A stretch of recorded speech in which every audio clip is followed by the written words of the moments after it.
Vācijas mežu stāvoklis joprojām ir satraucošs.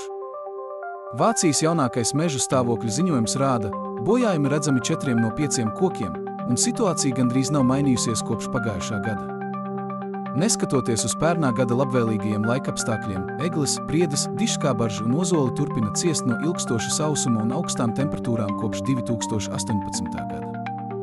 Federālais lauksaimniecības ministrs Alois Rainer norāda, tikai 1 no 5 kokiem ir pilnīgi zaļš. Siltums, sausums un kaitēkļi joprojām nopietni apdraud mežus, kas ir vitāli svarīgi nākotnē. Lai atbalstītu mežu atjaunošanu, Vācija kopš 2022. gada ir investējusi vairāk nekā 200 miljonus eiro mežu atjaunošanā un pārveidē 50 000 hektāru platībā. Ik gadu tiek piešķirti ap 130 miljonu eiro klimata pārmaiņām pielāgotai mežu apsaimniekošanai.